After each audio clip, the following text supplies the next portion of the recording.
sahabat kampus ISTS.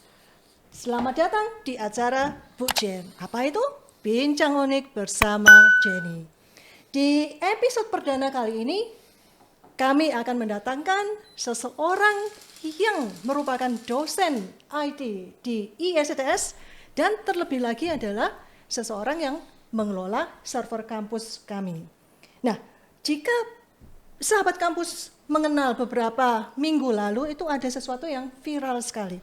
Ada seorang pemuda di desa Kulon Progo, ya, ternyata pemuda itu mengelola 50 server di berbagai negara. Oleh karena itu, topik ini akan kami bawakan di episode perdana dengan mendatangkan sosok Kak Iwan Chandra. Halo Kak Iwan, selamat siang. Halo, selamat siang. Iya, bisa nggak Kak Iwan diceritakan sedikit ini? Kok bisa ya melakukan pekerjaan di ruangan kecil sekamar, kemudian bisa sampai ke berbagai negara? Nah itu kira-kira gimana ini Kak Iwan? Kalau dengan teknologi yang ada saat ini, kalau diomong mungkin atau tidak mungkin, jawabnya mungkin aja. Jadi sekarang kita hidup di era di mana internet itu sudah jadi kebutuhan pokok, ya. Jadi apapun bisa kita lakukan lewat internet, seperti itu. Jadi mungkin gitu loh. Jadi saat ini kalau misalnya kita punya server itu nggak harus serta-merta harus di samping kita, nggak harus satu ruangan dengan kita. Jadi kita itu bisa remote, jadi kita bisa pakai remote akses. Jadi akses jarak jauh, kayak gitu. Jadi manage-nya ya dari mana aja gitu. Jadi posisinya misalkan saya ada di sini sekarang gitu ya. Kadang saya bisa remote ke Australia, ke Singapura, seperti itu. Karena semuanya sudah komunikasinya based on internet semua. Iya. Jadi internet ya. Jadi internet merupakan salah satu kebutuhan utama selain kebutuhan pokok lainnya ya. Betul. Saya masih ingat ini pagi-pagi bangun-bangun ternyata wah saya ngecek itu. notifnya ada enggak ya. Nah, dapat SMS. itu secara kita tidak sadari itu sudah mengubah pola hidup manusia. Jadi kalau dulu kita bangun pagi mulet kayak gitu kan, sekarang ya bangun pagi nyari handphone di mana gitu. Handphone saya di mana ya? Sebelah saya siapa ya ini ya? Ternyata sebelah saya bukan seseorang yang cakep tapi handphone gitu ya. Oke, namanya Mas Samsung gitu. Oke. Pertanyaan saya di sini. Kalau misalnya kita mempunyai kerjaan gitu ya, jadi pengelola server, punya nggak nama kerennya itu apa ya? Soalnya kita kan punya programmer, kita kan punya nama-nama yang lain, mobile developer, tapi kalau ini kira-kira nama kerennya kalau pekerjaan bidang IT seperti ini apa Kak Iwan? Nama lebih teknikalnya itu lebih Technical ke arah ya ini ya? Sistem administrator. Sistem administrator, Betul. jadi manage gitu ya semua sistem. Sistem administrator atau server administrator. Jadi adminnya, ya, jadi yang ngurus pengaturannya, administrasinya, siapa yang boleh akses, siapa yang nggak boleh akses itu administrator namanya. Dan itu tidak usah ruangan segede ini ya, Nggak usah. ruangan kecil. Butuh apa ini? Butuh cuma satu PC dengan satu screen. Kemudian kalau saya lihat kalau masuk ke ruangannya Kak Iwan ini ya kan kebetulan salah satu dosen IT di ISTS gitu ya. Masuk ruangan kecil memang, tapi dinginnya minta ampun ya. Terus bersebelahan dengan kabel-kabel. Apa memang seperti itu Kak Iwan untuk menjadi pengelola server? Yang dibutuhkan apa sebetulnya cuman ya saya ngomong laptop cukup sih gitu ya. Satu laptop, satu komputer ya, oke. Bahkan kalau lagi jalan mau pakai handphone pun bisa, smartphone pun bisa, seperti itu selama ada konektivitas internet. Kayak Pokoknya gitu. internet ada, menggunakan laptop menggunakan handphone gitu. Ya. Apapun itu bentuknya terkoneksi dengan internet ya. Nah, terus kalau ditanya kenapa kok ruangannya dingin banget gitu ya. Ya memang komputer itu kan ngeluarin panas. Apalagi kalau server loadnya gede banget, diakses dari mana aja, powernya gede, pasti dia bakal panas banget kalau nggak ada pendingin gitu ya. Jadi biasanya kalau kita ke data center itu biasanya memang semuanya udah disiapin. Jadi dari powernya, kemudian kalau misalkan lampu mati gimana, udah ada backup UPS, kemudian ada genset kayak gitu. Jadi bener-bener zero downtime. Nah, kemudian supaya nggak overheat bagaimana? Cooling sistemnya udah juga khusus. Jadi nggak kayak AC split yang kita pakai di rumah gitu, nggak. Gitu. Jadi AC-nya udah dia niupnya dari bawah. Nah, dan posisi posisi lantainya itu ada ditinggikan, namanya raised floor. Nah, jadi kabel itu udah lewat bawah semua Oke. dan ditiup angin dari bawah ke atas, Oke. seperti Jadi itu. caranya seperti itu ya. Kemudian juga ada proteksi anti api. Jadi kalau anti api gimana gitu kan, perangkat komputer itu masa kita semprot pakai air kalau kebakaran gitu kan? Enggak. Jadi ada sistem oksigen itu ditarik keluar semua. Jadi api kalau nggak ketemu oksigen kan nggak ada yang nyulut kan. Kayak gitu. Jadi oksigennya ditarik semua, pintunya langsung lock.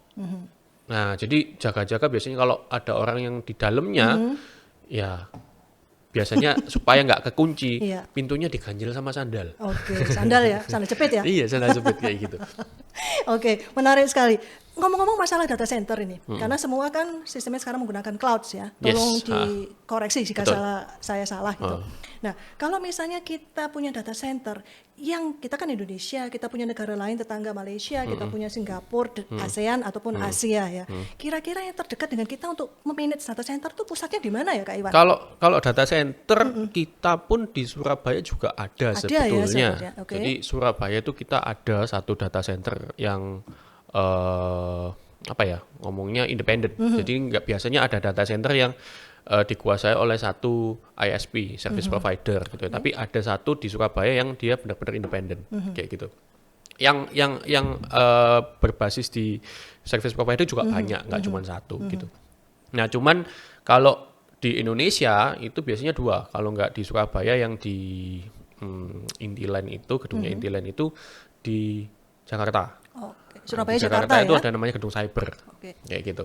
Menarik nah, sekali nih. Tapi itu exchange-nya Indonesia. Jadi pusat exchange-nya Indonesia di situ. Biasanya ya pusatnya di cyber. Nah, tapi kalau luar negeri yang jalur internasional, exchange paling dekat itu di Singapura. Oke, Singapura ya? Di Singapura atau di Hong Kong. Singapura atau Hong Kong gitu pusatnya untuk data centernya yang ada di sekitar kita, dalam artian untuk Asia. Jadi kayak apa ya? Kayak kalau misal pesawat itu hubnya itu di mana? Jadi untuk kalau misalkan kita naik pesawat mau ke mana? Mau ke satu tempat di Eropa sana, Eropa Timur misalnya, pesawatnya asal Singapura. Biasanya di hubnya ke Singapura dulu, jadi nggak ada kita direct dari Surabaya ke sana, harus ke hubnya dulu kayak gitu. Jadi seperti itu memang ya, dari Surabaya, Singapura nanti baru ke Eropa Timur, bisa ke Polandia ataupun kemana gitu ya. Oke, menarik sekali ini. Nah, pertanyaan saya selanjutnya ini, karena ini kan berhubungan dengan tadi sebagai sistem administrator. Oke. Apakah kira-kira kita harus belajar yang namanya informatika atau yang namanya tuh computer science atau apa ini Kak Iwan?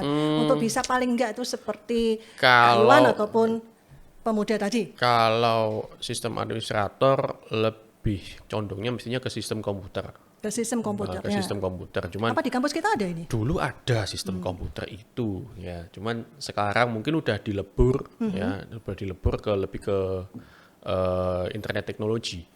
Oke, internet teknologi. Jadi internet teknologi itu nggak cuma belajar sistem komputer aja, tetapi banyak kan juga ngomong tentang networking, computer networks seperti itu. Oke, ini ngomongnya tentang networking ya. Sekarang kita ngomongnya networking yang berhubungan dengan human being ya. Jadi ini tidak berhubungan dengan cloud. Biasanya ini kalau anak-anak teknik ya, yang identitas dengan kampus kami gitu ya, banyak tekniknya, infornya, itu selalu dealnya tuh dengan PC, dengan komputer. Agak jarang sih komunikasi dengan orang. Butuh nggak ya kira-kira kalau kita itu masuk ke dunia IT itu yang namanya communication skills, ataupun ya sifatnya soft skills itu, kira-kira gimana nih Kak Iwan? Butuh nggak dari pengalaman Kak Iwan ini? Saya ngomong butuh banget. Kalau kerjaan Anda cuma programming aja, mungkin rasanya nggak kelihatan butuhnya di mana. Tetapi kalau misalkan Anda udah punya produk nih, wah ini saya bikin software bagus banget nih gitu ya. Tapi Anda nggak ngerti cara memasarkannya gimana, menjualnya, cara menyampaikan ide gitu ya. Cara ngomong dengan klien, kelebihan software kita itu apa sih gitu loh. Nah itu kita butuh kemampuan untuk itu. Nah itu yang kadang nggak banyak. Kurang ya, agak kurang ya. Banyak ya. Kalau programmingnya saya yakin lulusan ISTS sih Ciamik jempol gitu ya. Gitu ya. Cuman ya itu masalah soft skillnya itu yang mungkin perlu diasah lagi seperti itu. Jadi untuk zaman sekarang ini apapun selalu ada hubungan dengan yang namanya soft skill ya. Misalnya kalau kita menjadi seorang programmer pun, di mana kita itu punya bakat yang luar biasa, pinternya bukan main bisa gitu ya. Tapi bagaimana caranya kita menyampaikan ide kita, menjualnya ternyata kurang, otomatis akan kalah ya. Ya, jadi kalau kepingin latihan soft skill-nya itu di mana, cara ngomong dengan orang gimana, ya contohnya saya gitu ya. Gimana ini Kak Iwan? Beri kasih contoh real. Contoh realnya ya banyak ikut panitia aja. Kepanitiaan dalam kampus, maksudnya gitu. Jadi kan kadang kalau kita ikut kepanitiaan, misalnya kan kita diminta untuk nyari barang nih, cariin sewa AC misalnya gitu ya. Oke ya kita nyari vendor, kita telepon-telepon, kita coba ngomong, kemudian bagaimana caranya menawar. Nah, menawar itu adalah salah satu soft skill yang sulit dipelajari. Iya, betul. Kayak gitu. Negotiation Jadi ya. bagaimana kita ngomong dengan orang, bagaimana kita melunakkan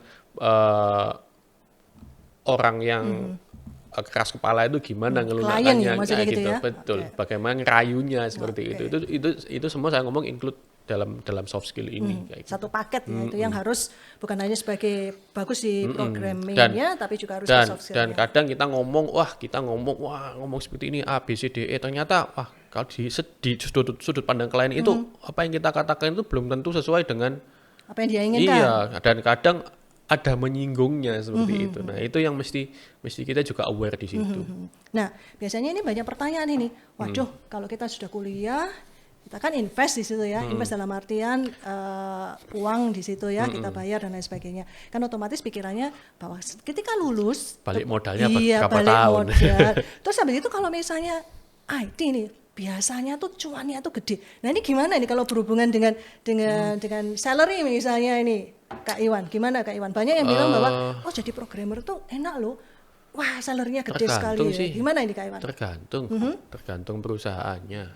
Gitu ya. Jadi kalau kita ngikut ke perusahaan yang multinasional, angkanya pasti gede kok. Multinasional ya, harus Multinasional pasti gede, multinasional kayak ya. gitu. Dan apalagi kalau sudah di ngomonglah kerja kalau di luar negeri paling dekat ke Singapura, ke Australia kayak gitu. Ya angkanya gede kok. Gede ya. Angkanya gede. Bisa kasih kisaran gitu supaya orang tahu gedenya Kak Iwan itu sekian mungkin bagi orang lain. Bayangin kecil aja mungkin. ya, nggak tahu ya. Bayangin aja kalau di Singapura 2014, 2013 itu mungkin sekitar ya untuk fresh graduate ya. Fresh graduate. Itu sekitar 4.000 Singapura dollar. 4.000. Ya, Anggap kalau aja berapa zaman sekarang? dulu, 10. kalau 10 zaman ya? dulu itu mungkin 40-an.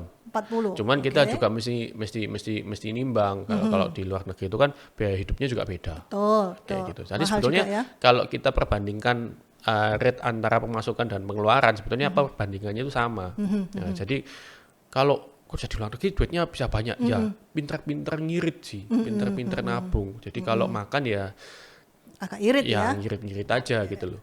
Betul. Saya setuju sekali untuk itu ya. Jadi misalnya kalau kita di luar negeri kita dapatnya banyak tapi pengeluaran juga banyak sama ya. Yang enak itu kalau misalkan sebenarnya kita bisa gaji dengan rate luar negeri tapi expense-nya Indonesia Iya, kayak itu gitu. saya juga mau itu kan. Itu kalau saya ngomong alatnya Doraemon yang pertama kali harus diciptakan itu adalah pintu itu kemana dulu saja. ya. Iya, itu pintu kemana. Kalau kan baling-baling bambunya dulu aja enggak apa-apa. Saya suka juga Doraemon. Oke. Nah, sekarang saya ini punya cerita nih. Saya punya teman, anggap aja namanya Jonathan misalnya gitu ya. Nah, teman saya ini dalam satu komunitas gitu. Kita sering sekali mengadakan pertemuan itu sebulan itu 2 kali. Pernah saya tanya, ini real. Jo, mulai minggu depan kita ada rapat lagi ya, aktif gini.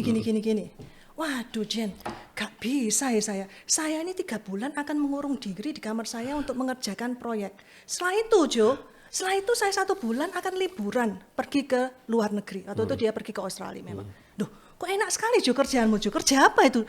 Di kamar sendirian gitu ya, mengerjakan sesuatu, kemudian dapat uangnya tuh bisa liburan, stay sebulan di luar negeri. Iseng-iseng saya tanya-tanya, korek, ternyata itu pekerjaannya supaya saya nggak salah ngomong, itu adalah front end developer. Ya itu memang kayak gitu ya. Jadi sama seperti yang tadi kan pemuda tadi bahwa stay-nya hanya di 3x3 itu berdasarkan dari berita ya. Itu bisa menggunakan atau sebagai pengelola server dari ke beberapa negara, 50 negara itu. Kalau di IT sebetulnya memang kerjaannya itu bukan cuma sistem administrator kayak tadi. Iya, jadi betul. kalau background Anda programmer atau developer ya mungkin coding, bikin program kayak gitu. Dan Itu sulit loh ya coding itu ya. Yang gampang-gampang susah. 0110 itu ya? Nggak Oh, beda. bukan. Udah, bahasanya nggak gitu Udah lagi. kayak gitu. Jadi sekarang banyak yang kerjaan itu dilempar ke satellite. Jadi misalkan kayak gini, ada perusahaan teman-teman saya yang di Singapura gitu ya, kemudian mereka udah married, akhirnya mereka kembali ke Indonesia. Iya. Mereka kembali ke Indonesia, tapi di Indonesia mereka tetap ada bonding dengan perusahaannya di Singapura. Oke. Nah, di mana mereka itu di Indonesia itu ditugaskan untuk bikin tim, nyewa kantor lah, satu ruko kah atau satu lantai office kah. Nah, di situ mereka bikin tim yang mana timnya itu kita ngambil dari fresh graduate yang di sini gitu, atau mahasiswa semester akhir itu di hire semua. Kemudian kita kasih rate, kita kasih salary yang rate-nya sudah bisa dibuat hidup. Maksudnya itu Kayak adalah gitu, rate UMR lah. UMR ya. Kayak gitu. Jadi Oke. Baru belum lulus ya? belum lulus belum itu, lulus ya. belum Sudah bisa lulus. Jadi mendapatkan kalau itu misalkan ya? tadi kita berkaca aja di Singapura 4.000 US, kita Iya. 4.000 Singapura dolar gitu ya. Jangan Kemudian, US nanti orang mereka ke sana semua nanti, enggak ada yang di Indonesia nanti. nah, kemudian 40 juta lah ya gitu ya. Nah, di sini 40 juta itu mungkin bisa untuk 8 orang. Kayak gitu. Oke. Jadi ngomonglah di sini kasih 5 jutaan gitu ya. 5 jutaan. Oke, yang programmer 5 jutaan. Nanti yang kepalanya mungkin dikasih 10. Ya. Kayak gitu. Nah, jadi udah seneng Iya. dan itu jalan. Proyeknya semua dari Singapura Iya, semua. iya. Kayak gitu. Bahkan banyak teman saya yang Menarik sekali ini. dapat jobnya dari Aussie, dapat dari Jerman kayak gitu. Bahkan kemarin sempat ditawarin teman saya gitu ya untuk manage IT system untuk satu grup supermarket besar yang ada di US. Jadi minta bikin supportnya di Indonesia kayak gitu. Itu possible ya? Bisa ya? Possible ya, cuman ya itu ada requirement-nya berapa jam kayak gitu. Oke. Jadi kerjaan IT itu ternyata kerjaan yang remote dari dulu ya. Betul. Jadi bukan hanya karena boomingnya karena Betul. adanya. Jadi kalau COVID-19 orang nggak ngerti, ya. kalau orang nggak ngerti kadang, wah orang ini di dalam rumah terus tapi nggak pernah keluar tapi Betul. duitnya banyak. Ini Iya, miara tuyul atau gimana kayak gitu. Mungkin kita nggak sampai punya pikiran seperti itu, tapi teman saya sendiri yang bilang seperti itu. Saya mikirnya gini, loh Jo, kok enak banget ya kamu ya kerja 3 bulan di rumah, terus habis itu duitnya bisa kamu pakai untuk liburan di Australia lagi sebulan loh, kadang nanggung loh, bukan seminggu tapi sebulan loh ya. Jadi setelah dia bilang seperti itu baru saya tahu, oh ya, tapi kerjaannya ya gak enteng loh ya, melek-melekan, begadang juga cek malam untuk melakukan sesuatu seperti Ya, itu. soalnya kadang juga contoh kerjaan lain lah gitu ya. Ada saudara saya gitu ya. Dia kerja di finance. Jadi dia di brokernya untuk forex atau saham ya. Saya nggak pasti juga, tapi dia ngikutin pasarnya US. Jadi pasarnya US kan buka jamnya US kan iya. gitu. Jadi dia kerjanya itu mungkin berangkat itu jam 6 sore. Jam 6 sore pulangnya jam 2 pagi Ya kayak gitu. begadang ya, karena sana masih Betul. 14 jam kalau nggak salah selisihnya itu. Betul. Jadi ngikutin jamnya sana. Nah, itu dikerjain dari rumah bisa kayak gitu bisa. Wah, enak ya sebenarnya ya.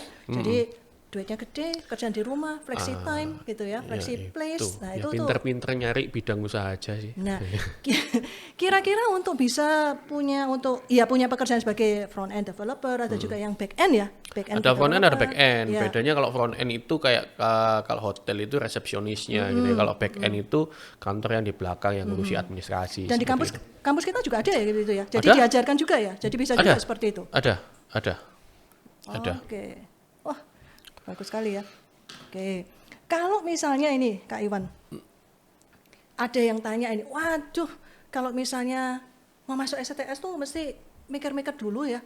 Katanya kok pradikumnya berat dan lain sebagainya. Tapi kalau saya lihat-lihat ya, itu merupakan satu gemblengan ya, di mana seseorang tuh bisa tampil nanti realnya itu di lapangan. Apakah betul seperti itu apa punya karena Kalau- kan Kak Iwan ini kalau- lulusan S1 ISTS, lulusan S2 ISTS dan sekarang menjadi dosen IT juga. Nah, ini punya ini enggak? Kalau diomong susah atau tidak, Statementnya kuliah informatika susah atau tidak, kuliah akuntansimu juga susah, kuliah manajemenmu juga susah gitu loh. Tergantung Jadi kita lihatnya dari mana ya. kalau kuliah apa yang gratis nggak ada, semua Nggak ada ya? nggak ada yang Belajar nggak ada yang gampang ya? nggak ada yang gampang ya. Proses ya itu proses, Proses ya. ya. Oke. Jadi memang kalau yang dibangga-banggakan dari dulu sih kalau udah lulus praktikum gitu ya, pasti nanti lulus kuliah itu nanti bisa tahan banting kayak gitu. Kerja bisa di deadline gitu ya. Jadi kadang kenapa kok tahan deadline ya? Ini konotasinya sih kalau dulu jangan praktikum kerjanya H-1 gitu. Tapi ini jangan ditiru loh ya, jangan ditiru. Jadi Tahan banting gitu tahan ya. banting gitu ya, melek-melekan kayak gitu, ngerjain proyek kayak gitu. Iya. Jadi itu pun juga nanti realisasinya misalnya di lapangan kerja seperti Ya, itu betul, juga ya. betul. Jadi tahan itu pressure harusnya gitu ya. harusnya juga bisa melatih kita secara bagaimana kita membagi waktu, schedulingnya. Jadi kalau misalkan kita udah di dunia kerja, ada yang namanya project kan. Project itu setiap klien pasti minta duluan gitu. Tapi bagaimana kita memaksimalkan resource kita supaya selesainya itu bisa. Nah, oke, ini salah molor-moloran satu gitu. saran ini ya, salah satu saran atau tips dari Kak Iwan untuk sahabat kampus ISTS ataupun siswa-siswa yang nanti akan masuk ke kampus kami bahwa time management itu penting. Betul. Ya. Jadi praktikum itu merupakan satu wadah yang cukup bagus untuk mengasah kemampuan ya nanti di luarnya atau pada saat sudah lulus dari kampus itu bisa mingle dan masuk di dalam dunia kerja itu real ya nyatanya tuh memang kayak gitu, nggak ada yang leha-leha santai-santai itu nggak ada, tapi Ya. ada pressure di situ ya. Salah satunya harus dipelajari adalah time management. Time Jadi ini adalah merupakan satu tips bagi sahabat kampus ISTS. Menarik sekali, menarik sekali. Kemudian selain time management kira-kira ada lagi nggak yang bisa disampaikan? Apa ya? Fokus Fokus aja. kemana nih? Fokus belajar? Fokus ke cari kuliahnya duit? gitu ya. Oh, Jadi fokus- kalau Anda memungkinkan ya kuliah ya kuliah aja gitu loh.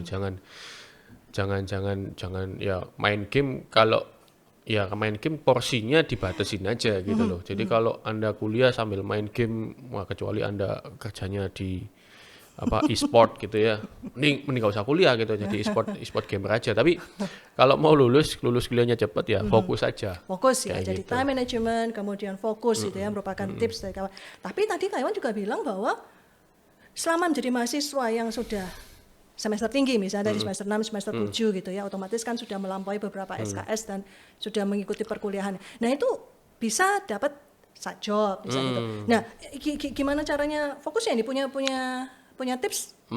Cari duit ya penting, cari pengalaman penting, kemudian belajar juga penting. Gimana ini? Banyak pengalaman dari teman-teman saya gitu ya, yang kadang ketika mereka udah semester akhir, tinggal skripsi aja, kemudian ada side job, dapat duit angkanya lumayan gitu kan, wah langsung mereka mikir, wah daripada kuliah capek-capek gitu ya, cari duit aja, kuliahnya ditinggal akhirnya. Ditinggal dan akhirnya quit atau ditinggal diteruskan lagi? Akhirnya quit. Ada yang akhirnya diteruskan lagi gitu loh. Tapi ya gitu berdarah-darah semua gitu. Udah males sekali gitu. Jadi Karena sudah tahu ya duitnya itu segede apa Nah, gitu ya. mestinya kuliahnya langsung beresin aja gitu loh. Karena dengan dia lulus kuliah, duitnya pasti lebih gede lagi. Karena masuk kerja lulusan betul, S1 yang dilihat betul. ya, bukan lagi masih lulusan kalau SMA kalau kita nggak punya embel-embel S Gelar di gitu ya. belakang gitu, Sarjana. ya rate-nya pasti rate anak SMA dong kayak gitu. Ini kalau kita persepsinya adalah mau masuk ke perusahaan ya. Tapi kalau misalnya dalam artian Freelance, ya ya. freelance atau skills ya, kadang-kadang Nggak orang masalah. kan akan menilai untuk Nggak IT kan dari skillsnya, dari Tidak projectnya ya. nggak Masalah ya. Cuman ya itu kan eman gitu loh. Karena tinggal satu langkah selesai loh, tinggal satu langkah finish, kenapa nggak diselesain gitu Betul, loh. betul. Jadi time management, kemudian fokus, kemudian saran yang lain itu adalah fokus dalam arti selesaikan kuliah dulu, betul. baru nanti bisa melihat Betul. ke depannya itu lebih Kalau cerah kalau gitu ya. makanya kalau sebenarnya kalau freelance kayak gitu sambil kuliah kan sebenarnya fokusnya udah hilang. Kayak gitu. Kita yang saya katakan ya fokus aja. Gitu loh. Oke. Jangan sampai side jobnya ini malah ganggu kayak Iya. gitu. Ini kan Kak Iwan lulusan S1 Teknik Informatika ya dulu ya namanya ya. Dulu teknik Iya. informatika. Kemudian S2-nya di Informatika juga. Teknologi informasi. Teknologi informasi. tambahan apa yang Kak Iwan dapatkan di situ? Dalam artian, oke, kita S1, S2 itu kan pasti ada S2 jenjang kan, yang berbeda ya. S2 itu kan Kira-kira apa ya tambahannya? lebih ngubah pola pikir aja sih. Mengubah pola pikir. Nah ini ya bagi sahabat kampus ISTS yang lagi di semester akhir ataupun sudah dinyatakan lulus sekarang untuk mau lanjut ke S2 bisa lanjut ke kampus gitu ya. Kalau S1 itu kan sebetulnya kita executingnya secara anggapannya kalau programmer itu kan tukangnya. Tapi kalau udah S2 itu kan kita jadi pemikirnya, arsiteknya kayak gitu. Jadi nanti lulus pun tambahan ke salary juga pasti nyata ya ini ya. Terus terang aja bukannya membahas terus-terusan salary, tapi pada saat kita masuk kuliah kemudian mau kerja itu otomatis yang kita pikirkan adalah ini saya sudah kuliah soro-soro dapatnya ini paling enggak ya imbang lah, masuk kuliah soro-soro terus dapatnya sekian gitu. Maksudnya seperti itu supaya nggak ada kekecewaan ya, gitu loh. Tergantung polisi perusahaan sih. Tergantung polisi perusahaan. Bisa dari requestnya. Oh tapi saya kalau, lulusan dari ini tapi bisa kalau, untuk lebih. Kalau nanti tujuannya berprofesi sebagai tenaga pengajar mungkin S2 wajib. Wajib ya. Wajib, karena sebagai dosen ya, ini adalah satu kewajiban. Dan umurnya kan wajib S3 habis ini. Gitu. Iya, betul. Jadi ya sooner or later lah gitu ya, sooner or later. Pasti ya. Nunggu sponsor, oke. Cari sponsor tuh saran saya ya. Cari sponsor. Kalau bisa jangan di sini, cari sponsor yang keluar gitu loh ya. Nanti tapi harus kembali lagi maksudnya gitu. Saya setuju. Untuk membangun. Saya kepingin keluar sih sebetulnya. Ya. Keluar mana? Keluar dari ruangan atau keluar mana? Tadi bisa manggil sebenarnya Doraemon pakai baling-baling bambunya gitu ya. Tapi kalau baling-baling bambu kesuwen nanti. Mau ke Eropa ya kesuwen. Pintu kemana saja? Pintu kemana saja. Saya setuju untuk itu. Seandainya pintu kemana saja ada, saya akan buka, saya masuk ke kota saya dulu ya, Enschede di Holland dulu ya. Tapi repotnya nanti imigrasi. Oh gitu ya. Oke, Kak Iwan. Wah, ini menarik sekali ya. Jadi untuk bisa kerja di bidang IT seharusnya tuh banyak ya pekerjaan yang bisa didapatkan ya. Banyak. Jadi konteks untuk pekerjaannya itu banyak. Kemarin saya sempat ngelihat ke kemahasiswaan ada lowongan pekerjaan. Iya, banyak sekali saya lihat di IG-nya ya. Jangan berpikir untuk kerja IT itu cuma di software saja. Tuh. Bahkan lagi nih? Sampai kemarin yang saya lihat itu ada satu toko bakery. Toko bakery itu membutuhkan juga. Toko bakery itu butuh orang IT loh. Saya mikir buat apa gitu ya? Apa hubungannya bikin roti sama kira-kira coding gimana gitu nih? Loh. Penggapungannya kira-kira gimana nih? Ya, kok bisa merge gitu? Ya siapa tahu itu untuk program gitu? Administrasinya mereka secara internal kayak gitu atau untuk webnya gitu. Dan tapi ya enggak menutup kemungkinan nanti bikin roti itu diprogram semua by robot semua kayak bisa gitu. juga itu ya karena di luar negeri itu sudah ada ya untuk bikin kopi segala macam ya kalau saya lihat banyak sekali. Bahkan saya tahu di luar negeri itu peternakan ayam itu sudah otomatis semua. Maksudnya gimana itu otomatis untuk peternakan ayam itu? Jadi, apanya? Memberi makanannya? Ngasih makan, kemudian sampai panen telurnya itu otomatis semua. Kalau tahu ya air minum kemasan ya, air minum kemasan itu saya sempat mampir ke pabriknya. Jadi untuk yang galon-galon itu mungkin masih pakai manusia, banyak manusia. Tapi ada yang botol yang kecil itu dari dia niup botolnya dari pelet jadi botol, kemudian ngisi sampai packing plastiknya operatornya cuma satu. Kayak gitu. Jadi cuma untuk monitoring aja. Jadi ya kalau kita manusianya tidak nambah ilmu kompetensinya, gitu ya? Pasti ya kita akan digeser dengan otomasi itu tadi. Iya betul. Otomasi kemudian menggunakan robot ya. Tapi saya pernah juga mendengarkan banyak sekali satu masukan. Oh ya memang robot tuh pasti. Tapi ingat manusia tuh punya feeling ya, yang robot tuh nggak punya gitu ya. Jadi tetap gimana pun nggak usah khawatir seharusnya manusia gitu ya. Maintain robotnya. Nah itu kan nggak mungkin robotnya nanti mentungi manusianya. Apa mungkin seperti itu Kak Iwan?